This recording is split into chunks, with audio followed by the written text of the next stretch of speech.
ମମତା ବୋଧେ ଜାଣିନାହାନ୍ତି ଜଗନ୍ନାଥ ଧାମର ଅର୍ଥ କ'ଣ। ସମଗ୍ର ଭାରତର 4ଟି ଧାମ, ସେଥିରୁ ଶ୍ରେଷ୍ଠ ଧାମ ହେଉଛି ଜଗନ୍ନାଥ ଧାମ।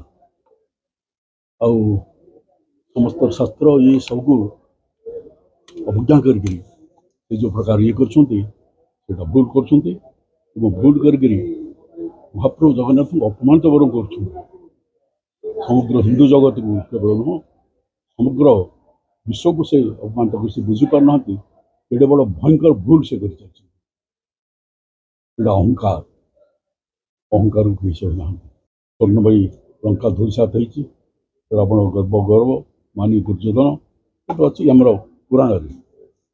ପୃଥିବୀ ଯେ ଅଜ୍ଞତାକୁ ଅହଙ୍କାରକୁ ନେଇକରି ଅନ୍ୟମାନଙ୍କର ଯେଉଁ ଭାବାବେଗ ଏବଂ ସବୁ ଧର୍ମର ଯେଉଁ ମହାନ ପରମ୍ପରା ରହିଛି, ଭକ୍ତମାନଙ୍କର ସମଗ୍ର ବିଶ୍ୱର ଯେଉଁ ଜଗନ୍ନାଥଙ୍କ ପ୍ରତି ତାଙ୍କର ସମ୍ମାନ ରହିଛି, ତାକୁ ଏଭଳି ଭାବରେ ଅବଲୁପ୍ତ କରିବା, ପ୍ରଶ୍ନ କରିବା। ଆଉ 4 ଧାମ ଛଡ଼ା ଆଉ 4 ଧାମ ଭାରତବର୍ଷରେ ଅଛି। ହଁ, ଏ 4 ଧାମରୁ ଶେଷ ଧାମ ହେଉଛି ଧାମ। ତମେ କହିଦେଲେ ଧାମ ହେଇଯିବ, ଶାସ୍ତ୍ରରେ ଅଛି ଏବଂ ସବୁ ଶାସ୍ତ୍ରଜ୍ଞ ଜାଣନ୍ତି, ସମଗ୍ର ଦେଶବାସୀ ଜାଣନ୍ତି, ପୃଥିବୀରେ ଜାଣନ୍ତି ଏଇ ଯେଉଁ 4 ଧାମ ଅଛି।